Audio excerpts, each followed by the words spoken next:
இன்னைக்கு நீங்க ரீட் பண்ற அந்த ஒரு பேஜ், இன்னைக்கு சால்வ் பண்ணக்கூடிய அந்த ப்ராப்ளம், இன்னைக்கு செலவழிக்கக்கூடிய அந்த ஒவ்வொரு மணி நேரமும், குறிப்பா படிப்புக்காக ஸ்பெண்ட் பண்ணும்போது நீங்க உங்களுடைய எதிர்காலத்தை உருவாக்கிட்டு இருக்கீங்க. எனக்கு தெரியும், அது ரொம்ப கடினமான வேலை தான். சில நேரங்கள்ல எந்த மாற்றமும் ஏற்படாத மாதிரி இருக்கும். But growth don't scream, it whispers.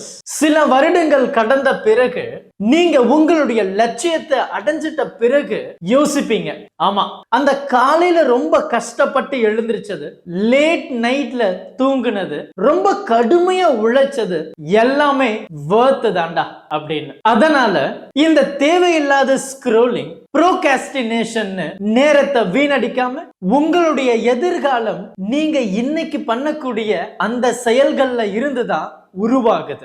இன்னைக்கு புக்கை எடுங்க, படிங்க.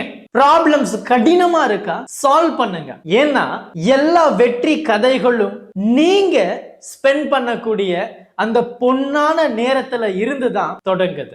இப்போ கமெண்ட் செக்ஷன்ல சொல்லுங்க, எந்த ஒரு விஷயத்த நீங்க பண்ண போறீங்க அது உங்களுடைய வெற்றிக்கு பக்கத்துல கொண்டு போக போகுதுன்னு. Thank you. Help others with a smile.